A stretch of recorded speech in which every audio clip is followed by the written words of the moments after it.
A famous author once said that a single vote can place a dictator in power, but removing him may cost a nation endless pain and suffering. Right now, Ankara cannot deny this truth. Turkey is burning with unrest, and all eyes are on Erdogan. The streets are filled with anger. Voices are rising against him, yet he remains firm, smirking as if he is untouchable. He knows that his seat is unstable, yet he clinges to it with defiance. For the people, the next 3 years under his rule will feel unbearable. Protest grows, frustration boils over, but Erdogan stands unmoved. The struggle to remove him has begun, and the nation braces itself for the long and painful road ahead. Thousands have flooded Istanbul's streets on Wednesday, outraged over the arrest of Mayor Ekrem Imamoglu, the leading opposition figure and Erdogan's main challenger in the 2028 elections. Imamoglu, a key Republican People's Party member, was detained alongside hundreds others on corruption charges and alleged ties to the PKK, labeled a terrorist group by Ankara. His arrest came just days after his official nomination as the presidential candidate for the 2028 elections. The authorities swiftly imposed a 4-day protest ban, blocking roads and restricted social media, but demonstrators defied the crackdown. Waving Turkish flag and Imamoglu's portrait, they rallied outside the police headquarters, city hall, and also the CHP offices, demanding his release. Some minor crashes also erupted as riot police used pepper spray to disperse the crowd. Multiple local politicians have defied the arrest as a coup, accusing Erdogan of fearing a defeat, and actually a massive defeat. Meanwhile, Justice Minister Yilmaz Tunç has dismissed the claims, insisting that the judiciary is acting independently.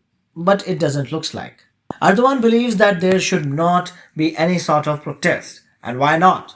You arrest the leader of the opposition and then expect people to justify the act? Hell no. People are also angry and posting about this on social media. But guess what? The wannabe Khalifa has arrested them too. Turkish authorities have also arrested dozens for provocative social media posts following the arrest of Mayor Ekrem Imamoglu. So this takes the total tally to 106 people detained on charges of corruption and aiding terrorist groups. The protest has erupted in Istanbul and Ankara, and it continues to spread across the nation. Despite a 4-day demonstration ban imposed by a city's pro-Erdogan governor, the clashes continues to mount.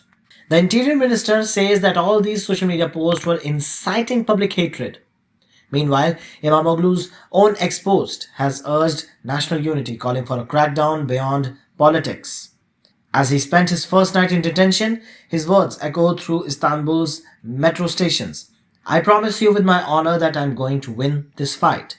A little context here is also quite important to understand why Imamoglu is a big threat to Erdogan.